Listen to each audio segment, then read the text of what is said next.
বলো। হরে কৃষ্ণ দিদি। হরে কৃষ্ণ। মকর সংক্রান্তিটা কি হয়? মকর সংক্রান্তিতে তা আমাদের পৌষ সংক্রান্তিও বলে, কেউ মকর সংক্রান্তি বলে। এই মকর সংক্রান্তির দিন সূর্যদেব মানে সূর্য দেবতা ধনু রাশি থেকে মকর রাশিতে প্রবেশ করে, আর এই দিন থেকেই উত্তরায়ণ শুরু হয়। উত্তরায়ণ তিথিটা খুব ভালো, মানে এটা 6 মাসকালীন, এটা দক্ষিণায়ন 6 মাস, উত্তরায়ণ 6 মাস।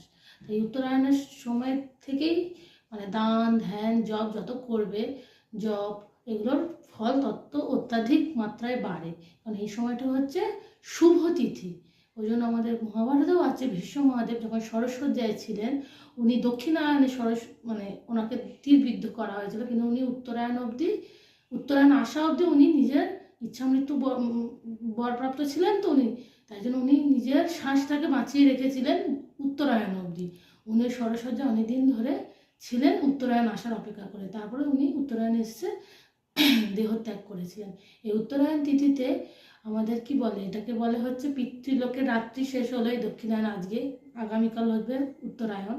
এই উত্তরায়ণ তিথি থেকে তোমরা যাই করো তর্পণ করতে পারো পিতৃলোকের উদ্দেশ্যে। আবার দেবতারা এই সময়টাকে খুব শুভ তিথি মানে, কারণ এই সময় থেকে ওনারাও যজ্ঞ আদি সব করেন। আর আমরাও বিশেষ করে দান ধ্যান যাই করি না কেন সব শুভ হবে। আর আমাদের আরও ভালো যে আগামীকাল আমাদের ষট্টিলা একাদশী পড়েছে, তিল দান বস্ত্র দান অন্নদান করা অতি উত্তম। কিন্তু আগামীকাল যেহেতু আমাদের একাদশীটা আগে, কারণ একাদশী ব্রত হচ্ছে সর্বশ্রেষ্ঠ ব্রত, ওটা আগে করতেই হবে। তারপর তুমি সংকল্প নাও, পরের দিন তুমি দান করো, অন্ন দান বস্ত্র দান এই মকর সংক্রান্তি উপলক্ষে।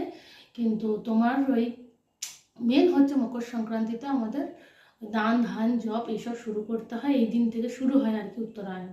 তা তোমরা এটাই করবে। অনেকে বলে যে ভগবানের জন্য নতুন নতুন করতে হয়, মানে ভালো করে খিচুড়ি, তারপর অনেকে পিঠে পুলি করে বাঙালিরা।